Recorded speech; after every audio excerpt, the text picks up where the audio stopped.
Ya, kita kembali lagi meneruskan Rampai Pagi yang kita siarkan secara langsung pada pagi ini dan seperti yang kita berikan ya, ada segmen yang kita bawakan iaitu segmen Sehat Minda.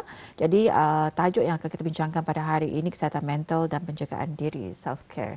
Jadi dengan adanya penjagaan diri dan juga kesihatan mental kita ni amat berharga dalam kehidupan kita, kesihatan mental kita ni terjamin, maka kita ni pun boleh menjaga diri kita ni. Sekiranya kesihatan mental kita ni indah menjamin kita ni, macam mana tadi kamu menjaga kesihatan diri juga? Betul. Dan peranan kalau sebagai seorang wanita, apatah lagi bersifat sebagai seorang ibu ya Atul ya. Ibulah yang penting dalam sebuah rumah tangga ya. Kerana dengan adanya seorang wanita ataupun seorang seorang ibu kan, seorang ibu itu orang menentukan akan kesihatan ataupun kesihatan mental bagi anak-anak dan juga keluarganya lah ya. Tetapi mungkin ini berbeza, nanti akan dikongsikan oleh tetamu kita yang akan memperkatakan mengenai dengan kesihatan mental dan penjagaan diri. Silakan Atul.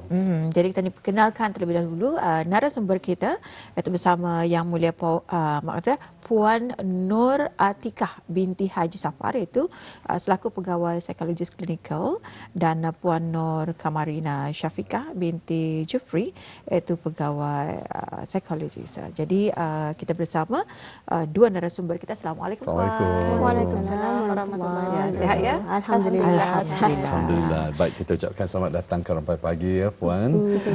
Kita panggil Puan lah ya. Agak keliru. Jadi boleh. Alhamdulillah pada pagi ini kita di Rampai Pagi nampaknya rasa beruntung juga Atul ya.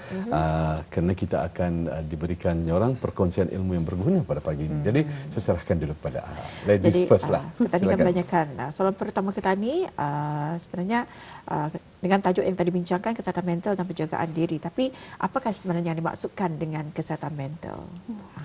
Bismillahirrahmanirrahim. Terlebih dahulu kami mengucapkan terima kasih kerana menjemput pihak Kementerian Kesihatan bagi memberikan maklumat mengenai kesihatan mental. Jadi topik kesihatan mental ini bukanlah topik yang asing lagi ni ya. Mungkin banyak sudah kami berikan sebelum ini, tapi mungkin ada yang masih keliru tentang apa istilah kesihatan mental itu. Jadi kesihatan mental ini kadang-kala dikaitkan dengan perkataan gila. Tapi sebenarnya setiap individu mempunyai kesihatan mental. Tiada seorang pun yang terkecuali itu. Jadi kesihatan mental ini artinya ia adalah kesejahteraan umum kita ni atau well-being. Dari segi emosi, pemikiran. Jadi kesihatan mental ini juga ialah kedaya tahanan kita ni untuk melakukan kehidupan harian kita ni dan menangani masalah. Selain itu juga kesihatan mental kita ni boleh berubah. Ada kalanya ia jadi baik, ada kalanya ia jadi buruk, ikut situasi yang kita ni lalui. Misalnya kadang kalau ia baik, kita ni dapat melakukan aktiviti harian, menangani masalah. Tapi kalau ia menjadi lebih buruk, makin susah kita ni menangani masalah atau macam datang kerja atau sekolah. Jadinya kita ni mesti tahulah tanda-tanda kesihatan mental itu semakin memburuk atau indah supaya kita ni dapat mendapatkan bantuan dan mengelakkan menjadikan jadi penyakit mental lah kirakan. Itu dia. Baik. Baik, bila memperkatakan mengenai dengan keadaan kesihatan mental ini, ia mengikut kadang-kadang ada kaitan dengan mood kali itu Puan ya. Jadi hari ini baik, besok mungkin kurang baik ataupun sebaliknya. Mungkin Puan Nur Kamarina dapat menjelaskan apa yang dimaksudkan dengan kesihatan mental yang boleh bertukar-tukar menjadi baik ataupun buruk ini. Jadi mungkin dapat dihuraikan lebih orang lebih rinci lagi ataupun dapat difahami oleh penonton kita di luar sana. Silakan. Okey. Tentu sekali. Terima kasih atas soalan ini. Secara ringkasnya, kesihatan mental ini boleh dilihat seperti isyarat lampu. Okey, ada hijau, ada kuning dan ada merah. So kadang-kadang kesihatan mental kita ni berada di zon hijau.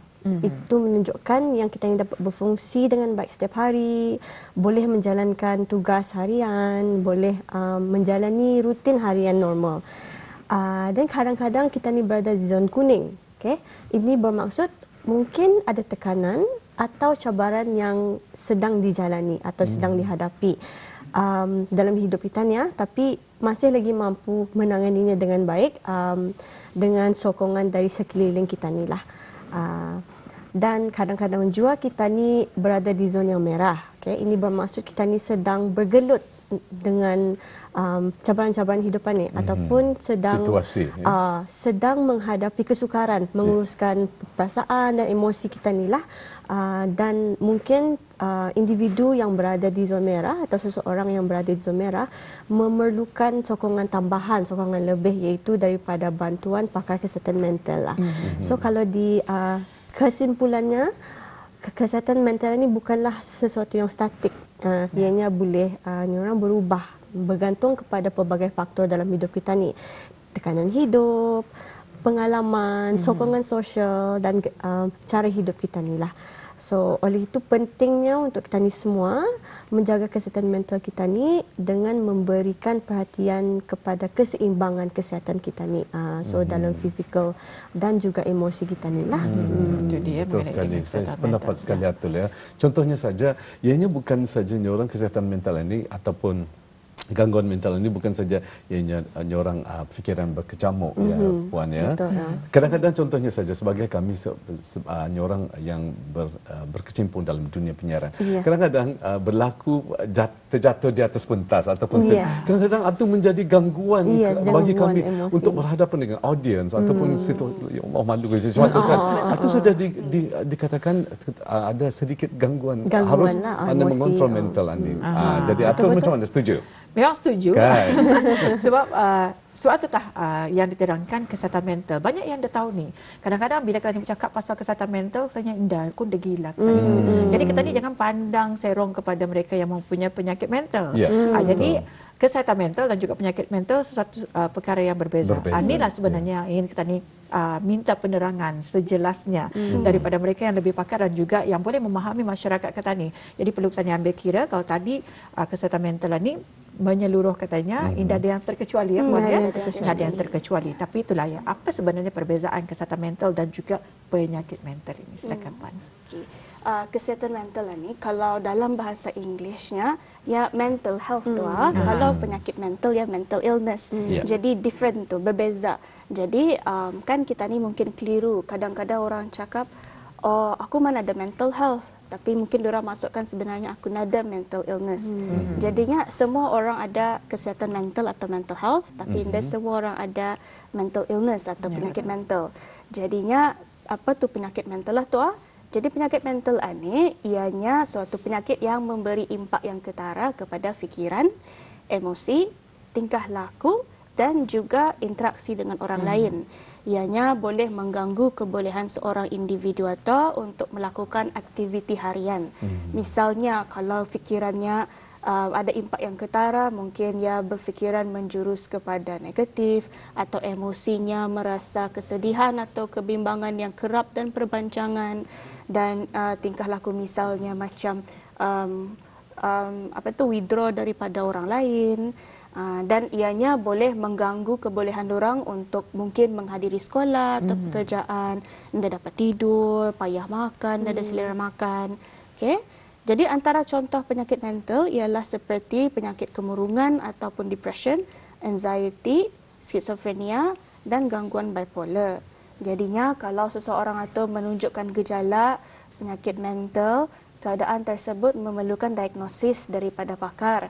Bukannya kita ni dapat self-diagnose lah, misalnya macam melihat website atau TikTok atau tidak dapat lah. Tapi kalau kita ni mengenali tanda atau kesihatan mental tadi menjadi lebih teruk, ianya lebih baiklah untuk atau berjumpa dengan pakar untuk mendapatkan diagnosis sebelum ianya menjadi lebih teruk kepada diri kita ni atau kepada orang lain lah. Jadi sebenarnya antara perbezaan ya. Betul ya. Sebelum ianya menjadi lebih serius lagi ya Puan ya.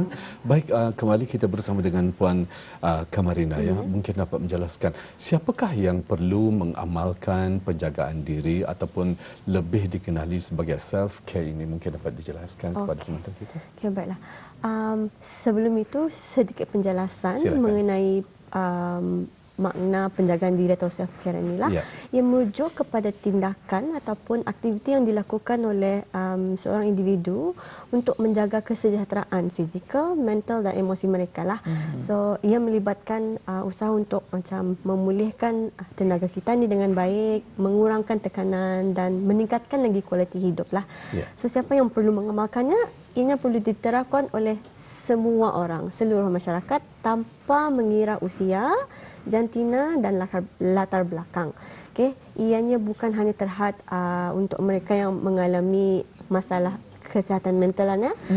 So ianya untuk sesiapa saja yang ingin menjaga kesejahteraan fizikal, emosi dan psikologi mereka untuk mengekalkan keseimbangan hidup dalam diri mereka ni, termasuklah individu yang macam bekerja di dalam persekitaran berisiko tinggi seperti bidang penjagaan kesihatan, pendidikan ataupun sektor swasta, sektor perkhidmatan sosial lah tu.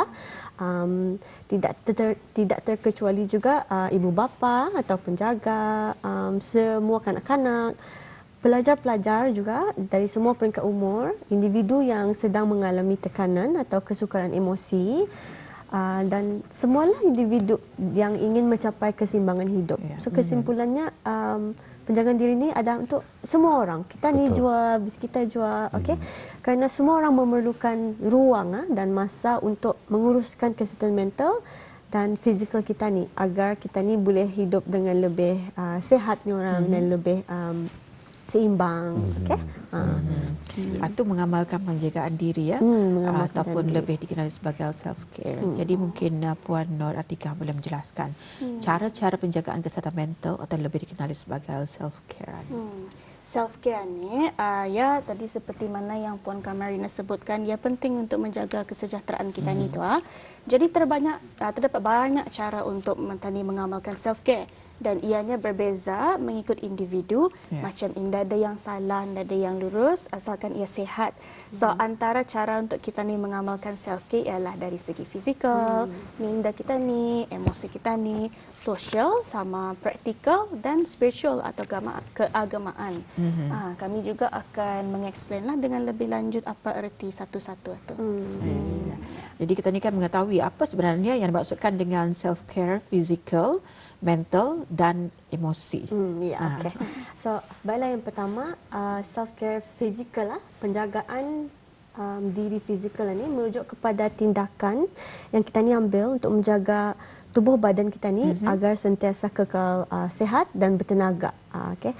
Ia melibatkan aspek seperti menjaga pemakanan seimbang, mengambil makanan yang sihat dan berkhasiat untuk memberi tenaga, untuk menyokong sistem imun kita ni. Dan senaman ataupun melakukan aktiviti fizikal seperti orang masa ni orang berjoging, maraton, ada orang buat yoga, apa-apa aktiviti yang boleh meningkatkan kecergasan tubuh kita ni lah. Dan juga tidak terkecuali mendapatkan tidur yang mencukupi, macam untuk memberi masa tubuh kita ni untuk pulih dan berehat. Dan yang keempat, menjaga kebersihan diri untuk keseluruhannya, seperti mandi, menjaga kebersihan gigi, dan penjagaan tubuh secara keseluruhan. So, penjagaan fizikal adalah penting kerana tubuh kita ni, tubuh yang sihat, dapat membantu dan menyokong kesihatan mental kita ni dan emosi kita ni. So, tanpa tubuh yang cergas, sukar untuk kita ni menguruskan tekanan atau cabaran yang ada dihadapi tu. So, itu penjelasan mengenai self-care fizikal lah. Ini self-care mental yang kedua kalinya. Ianya merujuk kepada usaha kita ni untuk menjaga kesihatan kognitif. Maksudnya sini cara kita ni berfikiran dan intelektual kita ni. So ia melibatkan aktiviti yang merangsangkan minda dan membantu kita berfikir dengan lebih jelas dan rasional. Antaranya membaca atau belajar perkara baru. Seperti melibatkan diri dalam aktiviti yang merangsangkan minda, baca buku, menonton dokumentari ataupun mempelajari kemahiran baru. Dan yang seterusnya, menguruskan tekanan dengan menggunakan teknik seperti meditasi, bernafas dengan dalam, iaitu deep breathing technique, atau teknik-teknik relaxation technique. Seperti grounding technique, ianya untuk mengurangkan stres dalam hidup kita ni dan meningkatkan ketenangan mental kita ni. Dan selanjutnya mengambil masa untuk diri sendiri. So ni orang kalau yang lebih senang difahami, alone time. So mengasingkan diri dari situasi lah, daripada yang situasi yang sukar ataupun situasi yang terlalu sibuk, untuk memberikan ruang dan minda kita ni untuk berehat. Okay. So ia penting sebab dalam dunia moden ini dia penuh dengan maklumat dan cabaran. So untuk mengamalkan self care mental yang membantu kita untuk lebih fokus dan berfikiran positif, untuk membantu kita untuk membuat keputusan yang lebih baik lah. Okey, yang terakhir sekali, self care emosi. Dengan ni ia berkaitan dengan pengurusan perasaan dan hubungan sosial kita ni. Okey, contohnya berbicara dengan seseorang yang dipercayai. Okey, so dengan berkongsi perasaan dan masalah dengan rakan, keluarga ataupun kaunselor yang membantu melegakan sikitlah tekanan emosi kita ni dan memberikan sokongan. Dan kita ni mesti menghadapi dan menerima perasaan yang kita ni hadapi itu. Perasaan yang kami hadapi itu boleh termasuk perasaan sedih, marah, cemas atau kecewa lah. Okay. Menguruskan konflik atau hubungan sosial dan melibatkan diri dalam aktiviti yang memberi kegembiraan atau terpulang kepada individu apa yang membuatkan diri mereka gembira. Ada yang orang berurut go for a massage, ikutlah, ada yang jogging, exercise. So ia berbeza kepada setiap individu.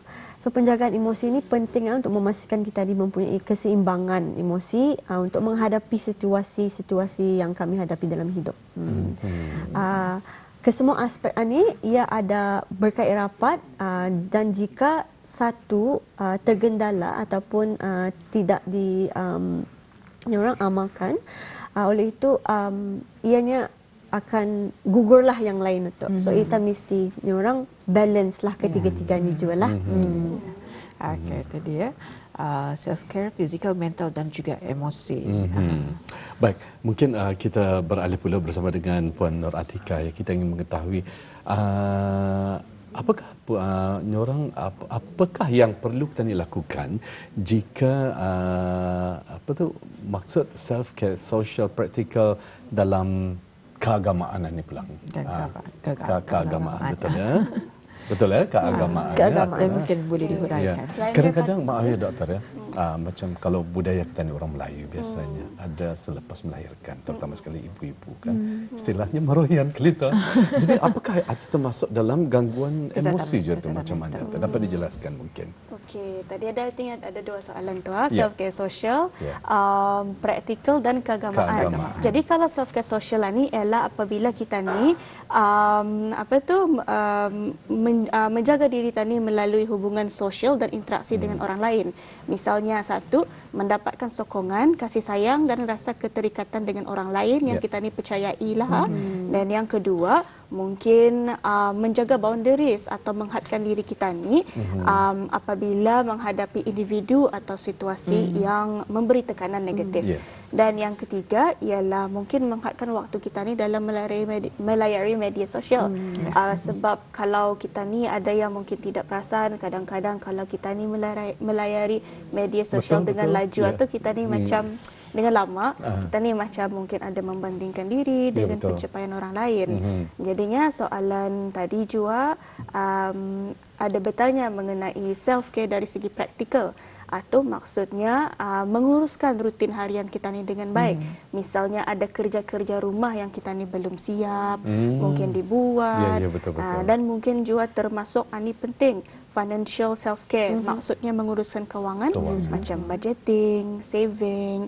Dan kalau dari segi self care keagamaan ialah melakukan aktiviti yang melalui amalan dan penghayatan aspek rohani dan keagamaan.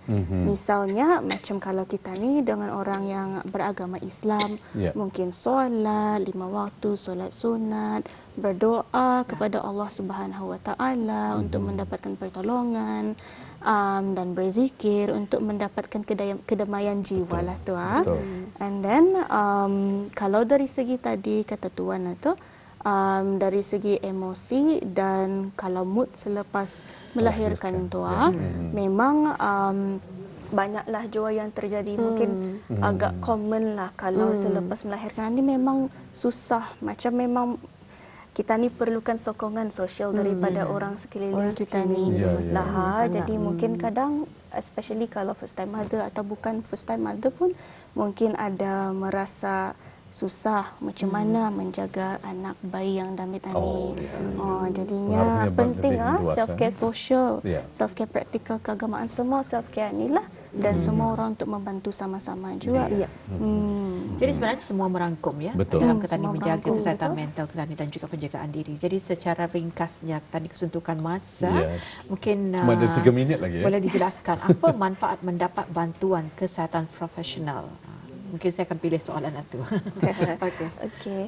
Jadi manfaat mendapatkan bantuan kesihatan profesional ni ialah satu, ia boleh menguruskan emosi kita ni dengan baik. Sebab kita ni mungkin dapat belajar teknik untuk menguruskan emosi dan kesihatan mental yang baru yang mungkin kita ni belum pernah belajar, dan juga yang kita ni mesti diingatkan semulalah caranya. Selain itu, dapat menguatkan semangat kita ni untuk maju ke hadapan, untuk mendapatkan kualiti kehidupan yang baik, dan juga boleh meningkatkan penghargaan diri kita ni kepada diri sendiri. Kirakan kita ni punya self esteem boleh menjadi baik, dan kita ni indah perlu berjuang sendirian.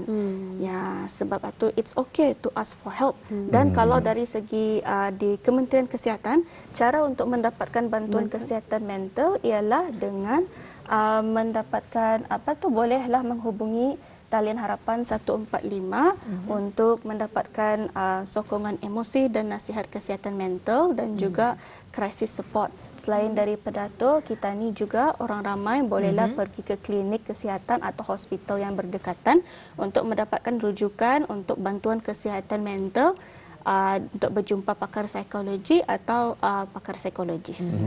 Jadi Puan Nur Kamarina, mungkin secara ringkasnya huraian bukan huraian, harapan. kesimpulan atau harapan dalam 1 minit. Okey. So kesimpulannya, jika anda macam sedang bergelut dengan kesihatan mental ataupun anda tahu ada seseorang yang anda tahu sedang bergelut dengan kesihatan mental ini dan memerlukan bantuan, silalah beri sokongan kepada mereka dan beri bantuan untuk proses mencari bantuan ini dengan mencari sumber rujukan seperti Puan Atikah nyatakan tadi, iaitu melalui klinik-klinik berdekatan ataupun hospital dan ataupun melalui talian harapan 145. Kesimpulannya di sini nampaknya penjagaan diri ini bukan saja dari aspek kesihatan mental saja, but ada 6 aspek yang penting, iaitu dari segi fizikal, mental, emosi, social, praktikal dan keagamaan juga. So kalau satu yang tumbang, mungkin lain pun akan terjejas, terkacau. So mesti ada balance in orang dalam 6 aspek ini. Alhamdulillah. Jadi itulah antara penjelasan yang telah pun dibawakan sebentar tadi dalam segmen Sehat Minda, Kesihatan Mental dan Penjagaan Diri. Apapun, terima kasih kami ucapkan kepada narasumber kita, iaitu Puan Nur Atikah binti Haji Safar dan juga Puan Nur Kamarina Syafiqah. Terima kasih banyak dengan penjelasannya. Kita jumpa lagi. Assalamualaikum. Waalaikumsalam warahmatullahi wabarakatuh.